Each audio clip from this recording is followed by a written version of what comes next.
Olá, gente, tudo bem? Hoje vamos fazer um vídeo super diferente aqui no canal, em que vocês vão me ver reagindo ao primeiro TCC, trabalho de conclusão de curso, da graduação de Serviço Social de 1938. Já se perguntou como foi que a primeira assistente social do Brasil pensou e concluiu o curso dela? Então vamos lá, a gente vai ler junto, tá? O TCC e lembrando para vocês que a língua portuguesa passou por umas modificações, então pode ser que algumas coisas você ache estranho a escrita ou julgue que ela escreveu errado, mas é a mudança da própria língua ao longo do tempo, tá? Então vamos lá reagir ao primeiro TCC de serviço social. O primeiro TCC de serviço social, olha o título, Ensaio de um estudo objetivo sobre a família, é da Fátima V. de Souza, de 1938, e ela vai tratar sobre fatores que perturbam a vida normal da família. Gente, serviço social ainda bem que já superou, né, essa abordagem da vida normal, da idealização da família, enfim, mas vamos ver o que ela falou, tá? A família, para ela, é uma célula primordial da sociedade, merecendo-nos a sua perfeita compreensão e particularidades, cuidados, principalmente nos dias de hoje, em que a sociedade do futuro é para nós uma interrogação, pairando sobre as lutas das filosofias contemporâneas e das lutas políticas e religiosas. Olha que filosofada! Mas é uma filosofada que tem total sentido com a perspectiva filosófica do momento, em que o serviço social estava ligado à Igreja Católica, ao neotomismo, ao pensamento franco-belga, que é muito isso, né? Tanto da perfectibilidade do homem, mas também de negação às ideologias, abre aspas, políticas, tanto o socialismo quanto o liberalismo, mas também passando o pano ali, né, para o liberalismo. E eles colocam isso da interrogação, de colocar em xeque a família. Podemos ainda, entretanto, nesta confusão de doutrinas e paixões, compreender e defender as verdadeiras bases fundamentais de toda a instituição familiar, recorrendo ao direito natural. Olha aqui. Além disso, aí vamos encontrar a razão de ser do casamento, da família, seus direitos, seus deveres, suas funções. Então aqui a gente vê toda, né, uma romantização da família, do casamento, da família como instituição natural, que a gente sabe que na realidade concreta as coisas não funcionam bem assim, né? Mas vamos continuar aqui lendo. Mas, não obstante a família ser assunto de debate em quase todos os grandes países civilizados de hoje, e apesar da importância da questão, parece-me, não há em nosso meio um estudo objetivo sobre a mesma. Talvez ela esteja correta, né, nessa parte de estudar a família, especialmente a família ali proletária, aqui na situação dela paulistana, né, as famílias ali das vilas operárias. Talvez realmente não se tenha um estudo dessas famílias, porque era um fenômeno muito novo, o processo da industrialização. Ela continua ainda após o ensaio de um estudo dos fatores que perturbam ou mesmo desfazem a vida normal da família odierna. Pareceu-me útil e oportuno, porquanto, com o conhecimento desses fatores reais, qualquer serviço de assistência será mais eficiente. Os dados foram colhidos durante o meu estágio no Serviço Social de Amparo à Família do Departamento de Assistência Social, onde é bastante vasto e propício para o estudo da matéria. Achei muito interessante isso que a gente já coloca desde essa época, a relação do serviço social com o estágio, com a prática, né? Achei que ela mostra bastante essa vinculação, que é muito importante, é uma característica muito boa do serviço social, que o serviço social ele tá atrelado à crítica, tá ligado à teoria, mas ele não deixa, não arraiga a mão da realidade concreta do povo brasileiro, seja qual for a perspectiva, né, gente? Conservadora, crítica, enfim. Quero, porém, salientar que me limitei a um estudo de apenas 150 famílias, mulher. A senhora arrasou apenas, a senhora arrasou 150 famílias. Muito mais que muito assistente social no dia de hoje, hein? Fica aí a dica. Sem outra pretensão que não há de trazer ao conhecimento dos que se interessam pelo assunto a possibilidade de se iniciar em nosso meio os estudos objetivos indispensáveis para a perfeita obra de assistência à família.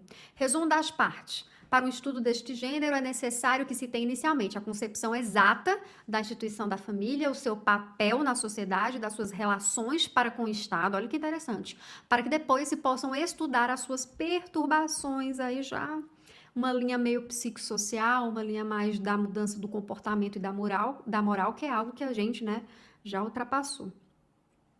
E os meios da sociedade ou do Estado desempenham satisfatoriamente a sua função defensora da família. Primeira parte, concepção de família. Então, ela vai trazer aqui o que ela considera como família.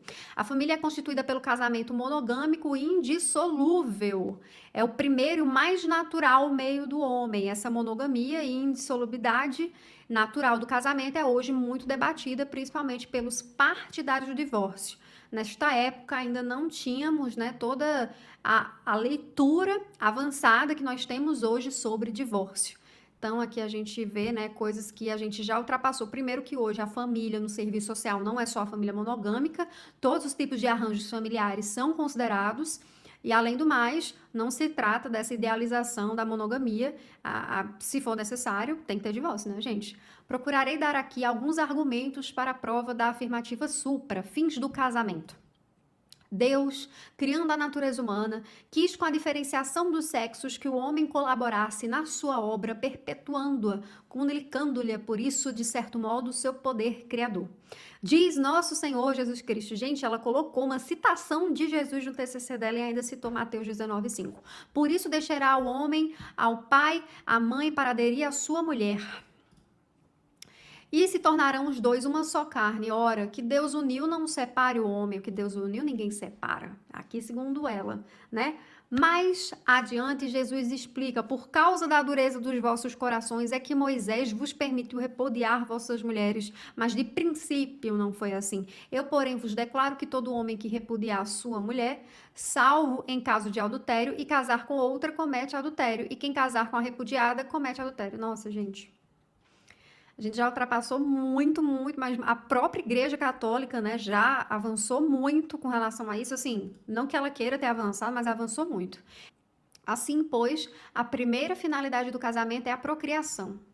Olha aqui, se nós, mulheres, historicamente, não, os nossos corpos foi feito, gente, não foi para ter prazer, nem desejo, nem alegria, foi para parir.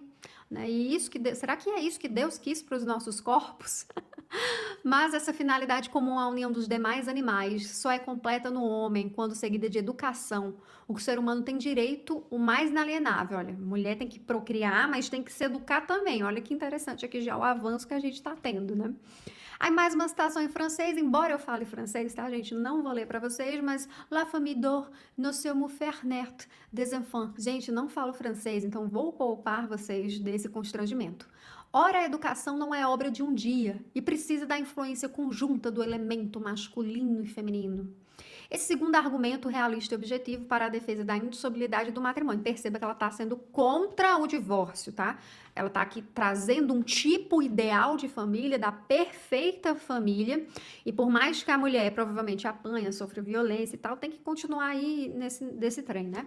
Cuja importância nunca será suficientemente defendida, pois vemos constantemente na prática os efeitos desastrosos de sua incompreensão. Esse argumento poderá ser reforçado por inúmeros outros. A monogamia indissolúvel é a lei fundamental da família humana. Formar homens não é dar-lhes simplesmente a vida na fugacidade do ato gerador, é ainda assegurar-lhes todos os meios sem os quais a vida não é digna de ser vivida. Geração e educação se completam. Agora, pois, compreendida a família naturalmente, constituída pelo casamento monogâmico indissolúvel, ao que poderei acrescentar a dignidade de sacramento por nosso Senhor Jesus Cristo, passarei a estudá-la, seus direitos, deveres e relações com o Estado e com a sociedade.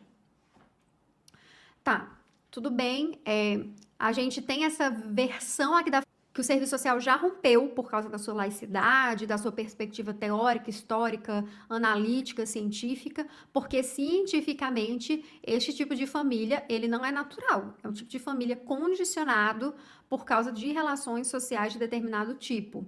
Então, hoje o serviço social vê uma família completamente diferente, tá? A família que o serviço social compreende é uma relação de afeto, de afinidade, que tem relação consanguínea ou não. E nessa situação em que o serviço social observa a família, a gente compreende hoje que não tem só a família monogâmica, ela existe, mas não é a única forma de família válida, porque nós temos a família monoparental, que é as famílias advindas de situações de divórcio, nós temos a família formada só por irmãos, nós temos a família ampliada ou extensa. Então, o serviço social ampliou completamente. A Igreja Católica até hoje, né, ela não reconhece o divórcio, mas hoje nós temos uma compreensão de que o casamento não é só uma união perante uma religião, mas é também uma união de dois indivíduos perante o Estado. Então, há o Estado, nós temos o divórcio, mas para fins religiosos realmente não tem, como o serviço social adopta uma perspectiva laica, essa perspectiva hoje ela é totalmente obsoleta para o serviço social. Agora ela vai falar, né, das relações entre a família, a sociedade e o Estado. Agora ela vai falar, né, da segunda parte, que é a relação entre a família, a sociedade e o Estado, que já é um tipo hoje de linguagem mais próxima do serviço social, né, que a gente ainda permanece com essa perspectiva de aliar sociedade, Estado e família, mas não sei se na mesma perspectiva que ela está trazendo aqui. Ela fala que preliminarmente talvez seja útil uma breve definição e concepção de sociedade e Estado. Sociedade é que para ela é a união moral dos homens, meio indispensável para cada um se desenvolver completamente e alcançar um fim último. No dizer sociedade, compreendo as três sociedades principais: famílias, igreja e sociedade civil. Bom, esse tipo de compreensão de sociedade também não é a mesma que o serviço social tem hoje. A nossa compreensão de sociedade hoje envolve mais uma questão da relação com a coisa pública, com a república, com a democracia, com valores e comportamentos partilhados. E também a gente observa e analisa essa sociedade não como um todo. A gente avalia essa sociedade a partir das expressões de desigualdade que essa sociedade tem. Então, por isso que, a priori, essa desigualdade ela gera uma contradição nessa sociedade, que no caso é a contradição entre classes, né? Não tem como, muitas vezes, tratar as pessoas de classes diferentes como eles tendo as mesmas possibilidades. Então, o serviço social faz essa perspectiva. E aqui, quando ela traz família, igreja e sociedade como parte da sociedade, hoje, na verdade, seria uma leitura que o serviço social faz de instituições, né? Família como instituição, igreja como instituição e sociedade civil também como instituição. Essa leitura, na verdade, que ela traz aqui de família, igreja e sociedade como sociedade, na verdade, hoje é algo que o serviço social mais trata como instituição. Então, família e igreja são instituições da sociedade civil organizada. Aqui que o serviço social hoje tem mais uma leitura gramsciana, então a sociedade ela é muito mais, a visão que nós temos hoje é muito mais complexa do que essa que ela apresenta. Então, enquanto a igreja é uma sociedade sobrenatural, as outras duas são naturais e, portanto, necessárias ao homem. A igreja é necessária ao homem no plano sobrenatural. A família é o meio natural que produz e prepara os indivíduos que irão constituir a sociedade, onde a sua importância e primazia. Trazer a concepção de Estado. Estado é a sociedade politicamente organizada, com o fim de zelar pelo bem comum, isto é, pelas condições necessárias para que todos e cada homem atinja uma felicidade temporal, subordinada à eterna. Perceba aqui como ela subjuga o Estado a os valores católicos, né? Subordinada eterna. Porque na perspectiva cristã, a felicidade aqui na Terra, na verdade, ela é uma preparação para a felicidade eterna, posterior. Então, é sempre o pós-vida, é mais importante do que o atual, né? Que é sempre temporal, enfim. Então, é uma visão que também o serviço social não tem hoje, porque hoje a gente analisa o Estado, claro, como uma sociedade política, sim, a gente interpreta o Estado como uma sociedade política, mas que está totalmente atrelada à sociedade política, civil, mas que está totalmente atrelada à sociedade civil, e além disso, também a gente vê o Estado como uma instituição que aglomera, né, os interesses da classe, mas claramente com a hegemonia da classe dominante, que detém os recursos financeiros, que também controla um pouco esse Estado. Tem assim o Estado a função geral de órgão coordenador e orientador das atividades humanas, no sentido do bem comum, que por si mesmo está submetido ao fim último, ao bem último. A que o serviço social não interpreta hoje, a interpretação do Estado é o Estado, na verdade, ele é antes de tudo, mais do que alguém ou um órgão, mais do que uma instituição que oferta bem comum e capacidade protetiva para as famílias. Hoje a gente interpreta o Estado muito mais como um violador pela negação dos direitos, né, que ele tem para a sociedade e para as pessoas. Vou pular um pouco aqui, tá? Olha só, assim devem ser particulares todas as obras de assistência social, parecendo-me caber ao Estado apenas pelas deficiências do nosso meio, talvez a manutenção de um órgão centralizador, orientador, qual seja o Departamento de Assistência Social criado em São Paulo em 24 de dezembro de 1935. Inclusive uma data bem simbólica, né? Em pleno Natal, não sabia dessa informação. Entre os vários serviços desse departamento, há o serviço de amparo à família, onde, conforme já disse, foi feita essa observação, né, o local de estágio dela. Agora vamos para o mais interessante, que é o relatório da pesquisa dela. Ó, tomando 150 famílias, aliás, sem outro critério que não de pesquisas que fiz desde maio até dezembro de 1937, para atender aos casos individuais que pediram a intervenção do Departamento de Assistência Social, clarifiquei-as de acordo com os objetivos do meu trabalho, segundo os fatores de ordem geral mais importantes que lhe perturbam ou desfizeram a vida normal, em 3 grandes classes: fatores de ordem econômica, fatores de ordem física e fatores de ordem moral. Talvez em observação supérflua, quero, contudo, fazer notar que, tratando-se como se trata de elementos humanos, uma classificação rígida é de todo impossível, o que, aliás, constitui, a meu ver, a parte essencial do estudo que nos mostrará a assistência à família nunca poderá se limitar, por exemplo, à legalização de uma união somente ou à cura de um de seus membros. Percebam aqui, né? Ela traz esse dado interessante que não é possível trazer de forma rígida esses dados por causa da particularidade e singularidade das relações humanas, mas, por fim, ela traz a questão da cura, né? Que é algo assim meio problemático. Fatores de ordem econômica vai ser o primeiro passo metodológico que ela vai tratar. Ela primeiro classificou, ó, grupo A, desemprego do pai, 3 casos, né? Era a situação que ela atendia, 3 casos onde o desemprego do pai, classificando as causas imediatas pelas remotas, o pai está desempregado por moléstia, má formação moral. Então, perceba aqui a questão do trabalho ligado à mudança do comportamento moral, provavelmente, né, por algumas situações que na época se considerava desvios morais, como, por exemplo, os de álcool. Então, lembrando que talvez aqui a situação da moléstia, na época a gente não tinha, né, auxílio-doença, nenhum tipo de seguro social para os trabalhadores. Grupo B já fala de recursos insuficientes, e os recursos são deficientes por quê? O salário do pai é pequeno, 3 casos, a mãe está doente, 1 caso, a família é numerosa e a mãe está doente, 1 caso, e a família é numerosa. Então, aqui a gente tem outros elementos para refletir. O mais interessante é que a gente pode observar que a predominância do salário pequeno para fins de situações problemáticas para essa família. E que não mudou muita coisa hoje, né? Em 2023, não mudou muito, infelizmente. Com relação aos fatores de ordem física, ela detectou 16 casos, né? Aqui ela traz algumas doenças motivadoras. Ó, nós temos sífilis e álcool, teremos álcool de novo, e teremos por trabalho e indústria insalubre. As demais famílias não têm na moléstia do pai causas mais importantes que as comuns, isto é, falta de alimentação sadia, habitações insalubres, constituição física fraca. Então, nesse grupo A, ela trouxe, né, moléstias do pai, doenças do pai, e aqui a gente tem 2 casos de sífilis e álcool, o álcool, e nós temos aqui a questão do trabalho insalubre, ou seja, das condições penosas do trabalho, especialmente na época, né, porque não se tinha nenhum tipo de regra, vigilância sanitária não tinha, né, gente, na época, não tinha nada do tipo de segurança do trabalho que a gente tem hoje. No grupo B, ela trouxe 6 casos, que são moléstias da mãe, e aqui ela fala também questões hereditárias, também álcool e também sífilis, e os demais casos nada a salientar. No grupo C, nós vamos ter pais egressos da penitenciária ou detentos, 7 casos, classificando as causas além da prisão, e ela também fala da dificuldade da reabilitação, ou seja, da reinserção dessas pessoas que passaram pelo presídio, né, e estão querendo voltar ao mercado de trabalho.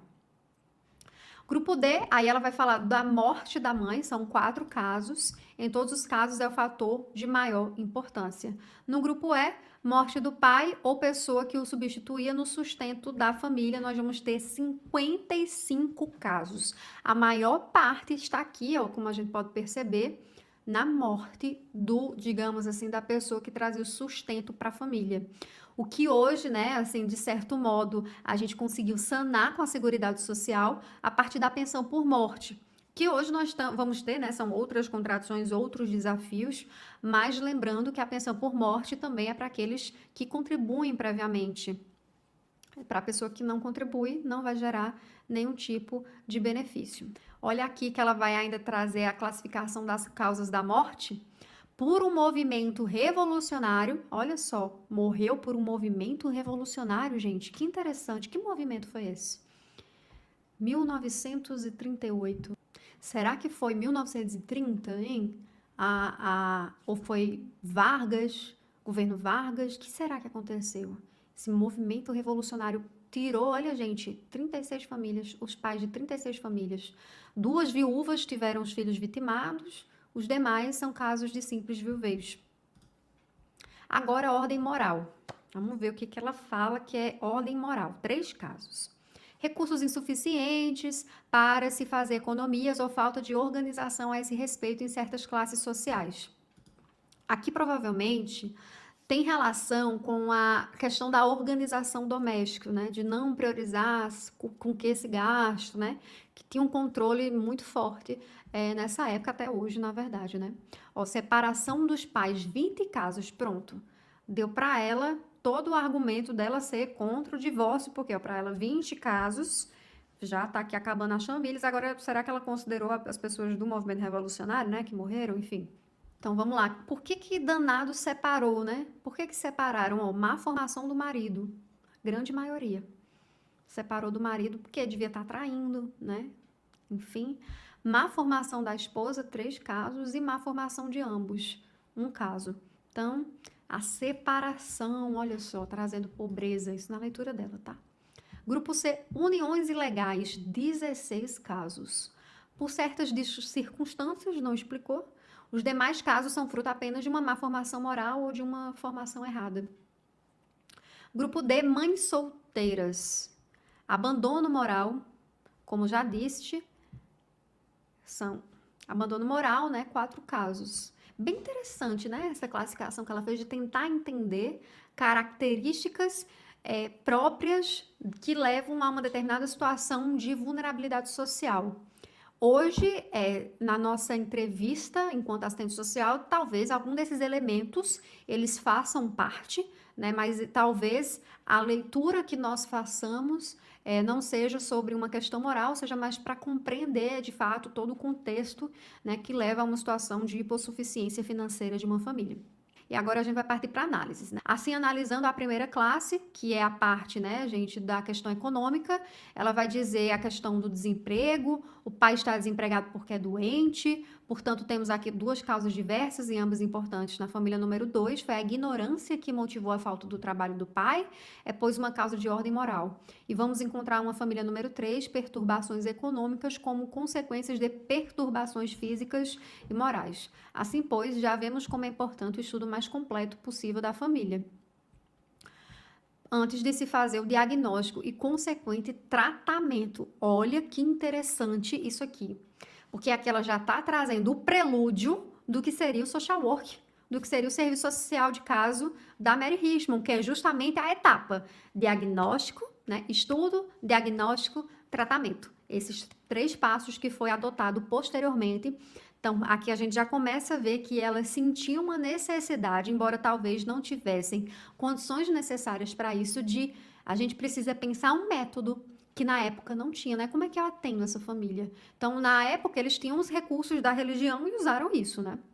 Aí aqui ela vai questionar aquela situação, né, do pai que recebe um baixo salário, ela pergunta se essa quantia é suficiente para o aluguel do quarto, alimentação, vestuário, transporte, todas as despesas necessárias. E ela fala também da precariedade da habitação, da alimentação. E olha que interessante, aqui ela vai falar, ó, bem como a necessidade da mãe e esposa precisar ajudar o chefe da família trabalhando, o que nem sempre pode fazer em sua própria casa, ficando assim impedida do desempenho do seu verdadeiro papel na família. Então, o papel aqui da mulher na família não era trabalhar, era ficar em casa cuidando dos filhos, né? Enfim.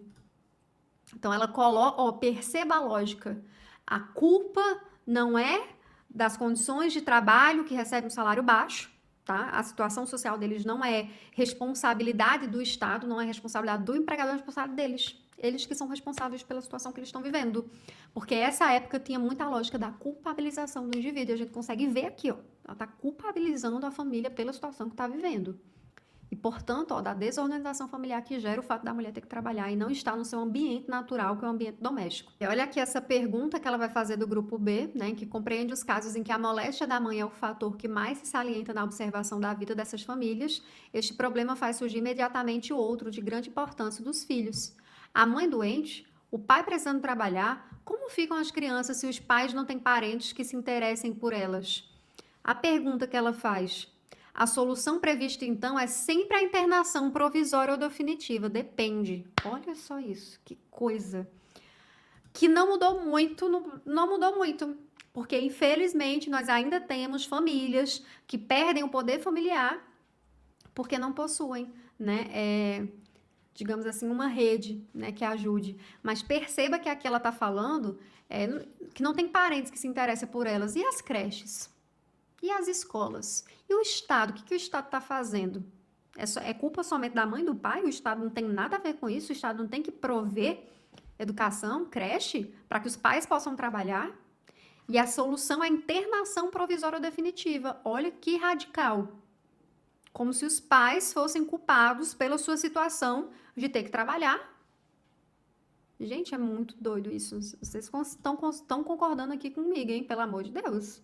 No grupo 3, prisão do pai. Olha só, temos a considerar não somente a necessidade do trabalho da mãe enquanto o pai cumpre a pena, mas as dificuldades com que esta luta para sair da prisão. Este luta para sair da prisão, para reabilitar-se na vida, achar trabalho, readaptar-se à vida social, etc. Que até os dias de hoje, né, a gente sabe que é uma grande dificuldade.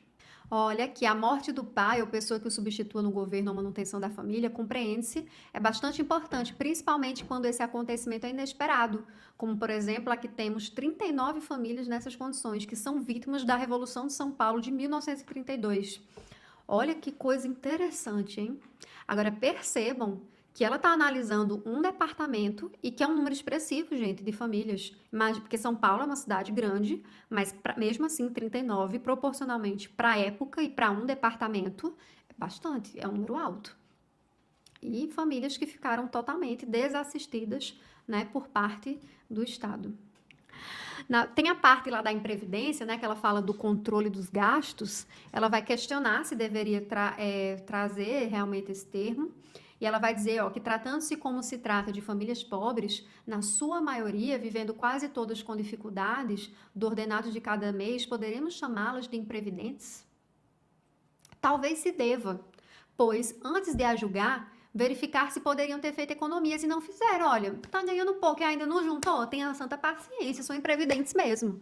Olha a culpabilização do indivíduo, gente. Se você tinha dificuldade de entender como era no serviço social, se tu não tá entendendo agora, então, por favor, não faça isso. Então, isso aqui é tudo que você não deve fazer em hipótese nenhuma, ok? Olha só, poderia ter feito economias que lhe permitissem viver agora, sozinha, sem trabalhar, podendo pagar seu quarto, sua alimentação? Só o bom senso responderia, mas a experiência também diz que não. A resposta. Ah, olha aqui, olha só. Ela está falando que as viúvas dos maridos que faleceram na Revolução de 32 e eram funcionários públicos, não sei se eram todos os casos, ou soldados, embora não seja suficiente, ainda receberam, olha, receberam uma pensão. Se não satisfazer toda a necessidade da família, porém um auxílio. Ela está dizendo, uma pensão pode ser baixa, mas pelo menos está recebendo, está reclamando de quê? Olha só. Assim, pois, o problema propriamente parece-me ser o seguinte: são todas as famílias imprevidentes por falta de sensatez, ou o não são porque não tiveram meios para o ser, ou ainda por falta de organizações de previdência na sua classe, que lhe teriam facilitado, porque nessa época a gente já tinha, né, os CAPs, os CAPs e APs, né? Enfim, por que eles não se organizaram, não é? Basicamente isso. Ela pergunta, tá? Não tô afirmando. Agora ela vai falar da parte moral, né? Fonte de todo o bem e de todos os males. Ela vai falar da separação dos pais. Ela vai falar que, na verdade, o que fez essa separação acontecer foi o mau procedimento do pai e hora da mãe. Mas sempre uma má formação moral de ambos. E ela, mais uma vez, culpa eles por não conhecerem a verdadeira natureza e finalidade do casamento.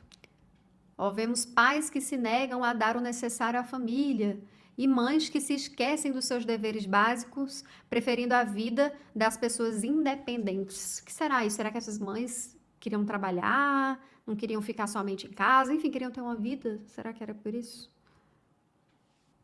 E aqui ela traz, né? São consequências da imoralidade que aos poucos se foi infiltrando e progride cada vez mais nos costumes da sociedade moderna, tornando-a bastante tolerante para essas situações, ou seja, situações imorais. Assim, creio mais uma vez que a falta de formação moral das pessoas a causa fundamental que perturba a família. Olha aqui as expressões da questão social tidas como questão moral, questão de problema individual. Então, nunca é uma expressão histórica, social, de um determinado tipo de sociedade, é sempre uma falha no caráter da pessoa. Aqui ela vai dizer que encontrou, né, 45 pedidos de internação de criança, que hoje seria o que nós chamamos de acolhimento, e ela vai falar, ó, recursos insuficientes, 4 em 6 famílias. Moléstia do pai, 2 em 16 famílias. Moléstia da mãe, 2 em 16 em 6 famílias. Não entendi bem esse dado aqui, mas vamos lá. Morte da mãe, 3. Morte do pai, 18. Separação dos pais, 7. Uniões ilegais, 7. Mães solteiras, 1. Não posso fazer aqui uma comparação real, porquanto o material é insuficiente e os casos se apresentam em desproporções muito grandes, entretanto, parece-me ser um dado de possível consideração. Ter constatado neste ensaio uma relação de 3 para 4, no caso da morte da mãe, e de 7 para 15, no caso de uniões ilegais, e de 7 para 19, nos casos de separação dos... Essas crianças irão para asilos, orfanatos, etc. O que pensar delas quando observamos que os asilos nunca substituirão a família, e se já conhecermos as deficiências dos nossos? Bom, ó, mais uma vez, ela não relaciona, né, a parte da questão do Estado ter que garantir condições, né? Nessa época também não sei como funcionava muito bem a questão da adoção, né? Mas será que esses motivos valeriam a retirada, né, da criança desse seio familiar? Será que são motivos suficientes para retirar esse poder familiar? Olha aqui, ó, recursos insuficientes, doença da mãe do pai, morte da mãe do pai, separação. Então, eu observo que são motivos muito supérfluos para se retirar um poder familiar, porque são coisas que o Estado poderia garantir mediante segurança social, seguridade social e uma política básica de educação, né? Com creche, enfim. Porque é negado a essas crianças o verdadeiro meio que a natureza lhe destinou. Os porquês são tão vários, quanto vários são as causas que desfazem a vida da família. Por que é negado? Por que o Estado nega, então, um conjunto de direitos? Entendeu? Parece que é um mistério. Por que essas crianças estão nessa situação? Assim, de quem é a responsabilidade? É da própria família, é da própria criança? Ou é do Estado e dos empregadores que negam um conjunto de direitos, né, para essas pessoas? Aqui ela está falando das mães solteiras, né, que 3 são de domésticas e de onde há alguma observação a se fazer sobre a responsabilidade moral que a maioria, talvez, dos patrões não compreendem ter. Então, essas mulheres solteiras tiveram filho e nem sequer, né, sabe como foi esse ato sexual, se foi consensual, inclusive, né? Não foi tratado aqui, por exemplo, essa nuance, né? As conclusões, vamos para as conclusões. Aqui no primeiro parágrafo, né, ela vai falar sobre a questão que ela disse que queria ter estudado mais, ter trazido mais elementos, ó, mas sente a falta de competência suficiente. De fato, né, ela não teve formação teórica, científica, metodológica, a própria conjuntura ainda a gente estava avançando em muitos aspectos, o próprio arsenal limitado, né, da filosofia religiosa, né, que serve para a religião, mas não serve para fins de análise científica e teórica. Então, ela aqui assume, né, essa falta de competência. Olha o que ela traz aqui como reflexão de síntese. Ela fala aqui do salário familiar, como abonos familiares, caixas de compensação, são medidas que com as dificuldades crescentes da vida moderna tornam-se cada vez mais necessárias. Olha, ela tem, veja que contradição, ao mesmo tempo que ela fala do problema moral, do problema individual, da falta do caráter, ao mesmo tempo ela traz uma sacada que é, olha, precisamos complementar a renda dessas pessoas, porque é válido dizer, gente, que essas pessoas, elas tinham trabalho, tá? Elas não eram pessoas desempregadas, porque a gente estava num nível que hoje a gente nem sequer as pessoas conseguem ter um emprego, aqui já é uma outra coisa. Nessa época elas tinham um emprego, mas o salário percebido não era suficiente. Então aqui ela vai falar da importância dos abonos, dos seguranças sociais, auxílio-doença, pensão por morte, como necessidade. Eu achei essa parte aqui bem legal. Como há em alguns países da Europa, poderiam ser criados em fábricas ou em outros estabelecimentos caixas de compensação em que as famílias numerosas tenham auxílio. E hoje nós temos isso, que é o chamado salário família, que está presente, né, tanto para serviço público, eu acredito, como também para CLT, que é um abono por membro de família, mas é um abono assim muito simbólico, muito baixo. Mas, enfim, melhor do que nada. Às vezes tem emprego que também paga o auxílio creche. Aí ela fala muito dessa caixa que é hoje, né, o que a gente chama de Seguridade Social ou Previdência, tá? Que é essa coisa dos trabalhadores contribuírem e isso ser devolvido para os trabalhadores. Olha, o estabelecimento do salário mínimo, quer individual como familiar, é também uma medida que viria em socorro da família perturbada por questões econômicas. Porque o salário mínimo, ele foi ali por volta entre 36, 38, mas eu não sei como foi, né, a implementação na prática. Eu sei que na lei foi entre essas épocas. Porque nós sabemos também que toda a parte da CLT, a CLT, né, só foi promulgada a consolidação das leis trabalhistas em 1943, eu acho. Ou seja, uma série de garantias, a própria Previdência Social demorou a ser unificada, né? Contudo, ela fala que não seria suficiente resolver o aspecto econômico apenas, pois, como pude observar, os fatores que perturbam a vida familiar são múltiplos e se apresentam ligados. Aqui, realmente, eu acho que é um dado importante, especialmente para a gente pensar os serviços de assistência social, tanto aí nessa época ela está pensando como hoje, a questão financeira, do auxílio financeiro, ele é insuficiente, isso aí é total. Por isso que hoje, quando a gente pensa política de assistência social, a gente não pode se limitar ao benefício, à cesta básica, tem que pensar nos programas, né? Porque, claro, as classes têm necessidades materiais do estômago, mas também têm necessidades da fantasia, dos vínculos, das relações, da convivência, tá? E a gente pode fazer isso dentro de uma perspectiva que não é moralista, é possível. Uma perspectiva mais de reflexão, de socialização da informação, que é uma proposta bem interessante. Por que órgãos deverá ser feita essa reeducação ou reforma da família? Creio que pelos centros de educação familiar, que seria mais ou menos, gente, hoje o que a gente chama de CRAS, Centro de Referência da Assistência Social, mais ou menos seria isso. Porque esses centros de educação, né, foram os primeiros órgãos lá, especialmente na cidade de São Paulo.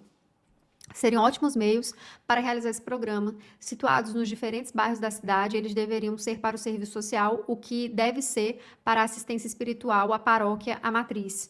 Então, ela está falando aqui de uma estruturação de um equipamento que ainda não está estruturado, né? De pensar de um programa de uma forma mais sistemática. Apesar dela não ter os elementos científicos, ela percebe e ela tem uma experiência prática que traz algumas reflexões que é importante a gente pensar. Olha que legal. E o fato observado entre as famílias que recorrem ao departamento de assistência social de o fazerem, na sua maioria, somente quando a sua situação está em extremo, faz-me pensar que talvez essas famílias visitadas, conhecida, orientada pelos centros familiares, talvez não teria chegado ao ponto que chegou. Ou seja, ela está pensando, será que a gente não deveria ter um outro equipamento que atuasse de forma preventiva? Olha aí os CRAS, Centros de Referência de Assistência Social.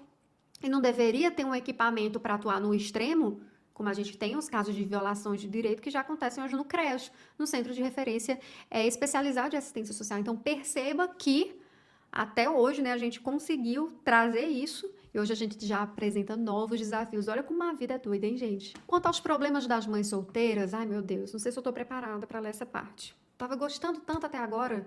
Assim, odiei no início, odiei no meio, gostei agora. Será que eu vou voltar a odiar? Tratando-se de um problema fundamentalmente moral, ai meu Deus, que preguiça. E cujas causas são quase sempre remotas, vejo a sua solução bastante difícil. Ela está na perfeita concepção de educação, formação da juventude, particularmente dos órfãos e abandonados. Se essa solução é difícil para ser posta em prática, no nosso meio é um instante para o outro, que creio, contudo, não ser difícil a criação de uma obra que atendesse especialmente a esses casos, mas de uma maneira completa. Assim, por exemplo, uma casa maternal, um pensionato, em que os filhos não seriam separados das mães, pelo contrário, a educação do filho seria um instrumento de reeducação e reforma moral. Calma, gostei uma parte, incrivelmente gostei. Ela tá falando de uma casa maternal, um pensionato, que pode ser uma creche, né? Pode ser um CREI. Não precisa também a mãe tá lá. A mãe pode ter uma casa enquanto ela trabalha. E não tem problema nenhum, viu? Ela não precisa de reforma moral. Ela só teve um filho. Isso não é nada demais. Ó, olha isso. Essa casa seria dirigida por pessoas competentes e dedicadas. O que é isso? Devendo ser cada caso estudado separadamente. É assim curado, meu Deus. Curar o quê, né? Então tem uma coisa muito pesada que parece que é uma doença, né? A pessoa tem um filho solteira. Gente, nada a ver. Ó, a casa poderia servir também de uma espécie de pensionato para as que fossem consideradas capazes de trabalhar fora e não tivessem melhor abrigo. Ok, tá. É o que eu falei. Basicamente, habitação para todo mundo, política de habitação para todo mundo, trabalho e creche. É isso que a gente precisa. Ela tá aí falando desde 1938. Ai, meu Deus, essa mulher é uma contradição. Ela aqui, olha o que ela fala. Geralmente essas mulheres solteiras são sozinhas, não têm família e quase que na maioria vindas de cidade do interior querem internar seus filhos em creche, asilos. Ora, essa separação, creio, seja bastante prejudicial a ambos. Enquanto a criança era, para a mãe, uma constante lembrança de seu erro, era ao mesmo tempo um motivo de sua dedicação maternal desenvolver-se, se não quisermos lembrar o direito que a criança tem a essa dedicação. Não sei como a creche funcionava nessa época, mas não entendi, não concordo. E por que, olha, por que a lembrança do erro é da mãe e por que ela não fala do problema moral do pai que abandonou? Porque o pai pode abandonar, é a culpa da mulher. Teve que parir o menino, né? Paciência. Apresentando este breve estudo sobre a família, espero ter alcançado meu objetivo, isto é, que as pessoas se interessem pela obra de assistência à família, compreendam mais uma vez a necessidade de um estudo completo e objetivo da família dos nossos meios pobres. Bom, gostei, tá? Gostei. Não sei se eu esperava, eu acho que eu esperava gostar menos. Claro, nada de novo, né? Esse idealismo do newtonismo, da perfeição e tal. Mas eu acho que até os dias de hoje, falar sobre família é um ponto muito atual. E assim, eu recomendo a vocês, que vocês queiram aprender mais sobre família, nós temos Regina Célia Mioto, que é uma referência, né? Muito interessante, todas as obras dela sobre o assunto. E acho que a gente precisa, é uma temática, assim, que eu acho que a gente precisa, sabe? Dominar. Que acho que o serviço social e família tem tudo a ver, tem tudo a ver. E que bom que a gente avançou na concepção de família, a gente avançou na nossa abordagem metodológica, teórica, científica e técnica. E o próprio Estado avançou, as próprias famílias avançou, porque é isso, a gente tem que pegar o bonde da história, subir no bonde, e é isso, e olhar pra frente, que é pra frente que se anda, né? Então é isso, gente, um vídeo totalmente diferente, que eu nunca pensei que eu fosse fazer, não sei se vocês gostaram, provavelmente ficou muito longo, né? Então, já desculpa, gente, se você gostou, se inscreve no canal, dá joinha, valoriza o trabalho, né? E é isso, um beijo pra você e até mais. Coloque seus comentários aqui que eu quero ler, tá? E desculpa qualquer coisa, tá, gente? Mas eu tava literalmente reagindo, porque foi a primeira vez que eu li ele junto com vocês. Até mais.